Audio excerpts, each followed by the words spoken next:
കേട്ടോ എലിക്കുട്ടി, തോമാക്കുട്ടിയുടെ കൂടെ വീട്ടിൽ വരുമ്പം ഇതേപോലെ എന്തെങ്കിലും കാര്യങ്ങളൊക്കെ പറഞ്ഞ് എന്നെ ചിരിപ്പിച്ചോണ്ടേയിരിക്കും. ആ ഒരു കാര്യത്തിൽ മാത്രം മത്തായിക്കുട്ടിക്ക് ഒരു മാറ്റവും ഇല്ല.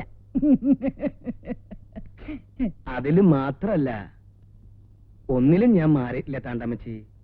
ഈ വസ്ത്രത്തിലും രൂപത്തിലും കുറച്ച് മാറ്റമൊക്കെ വന്നല്ലാതെ മനസ്സിപ്പോഴും പഴയ മത്തായിക്കുട്ടിയുടെ തന്നെയാ. ആ അതുകൊണ്ട് തന്നെ മത്തായിക്കുട്ടിക്ക് ഈ വെച്ചടിയുള്ള കേട്ടു. അല്ല മത്തായിച്ച, എനിക്കൊരു സംശയം. എന്താ? ഈ ബോംബെ ഡൈയിങ് എന്ന് പറയുന്ന പോലെ കേരള ഡൈയിങ് എന്നുള്ളൊരു കമ്പനി പ്ലാൻ ചെയ്താൽ നല്ല പ്രോഫിറ്റ് ഉണ്ടാവില്ലേ? ഓ, എന്താ? ഒന്നുമില്ല. അല്ല, വന്നപ്പോഴേ ചോദിക്കണമെന്ന് വിചാരിച്ചതാ. ഇങ്ങനെ ആരാ മനസ്സിലായില്ല? തോമാക്കുട്ടിയുടെ നേരെ ഇളയതാ, ബീനയുടെ കൊച്ചപ്പൻ. കുര്യച്ചൻ. ആ, ഈ കുര്യച്ചന്റെ അനിയൻ ഡേവിഡ് ഇപ്പൊ എവിടെയാ? അവനങ്ങ് സിംഗപ്പൂരില. മനസ്സമ്മതത്തിന് വരുമായിരിക്കും അല്ലേ? ഇല്ല, മനസമ്മതത്തിന് വന്നാ പിന്നെ കല്യാണത്തിന് വരാൻ പറ്റില്ല.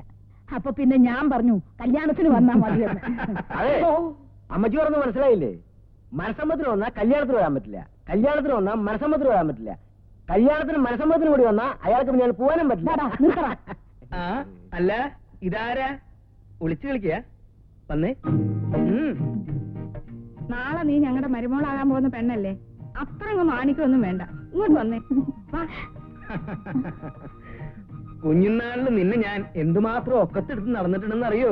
സംസാരിച്ചിരുന്ന സമയം പോയത് അറിഞ്ഞില്ല. ഇനി നമുക്ക് ഊണ് കഴിഞ്ഞിരുന്ന് സംസാരിക്കാം. ബിസിനസിന്റെ കാര്യത്തിൽ എനിക്ക് വേറൊരു സംശയം കൂടിയുണ്ട്. ആ ഐഡിയ നമുക്ക് ഊണ് കഴിഞ്ഞിട്ടാവാം. കുറെ നേരമായി ഞാൻ അടിയോളെ.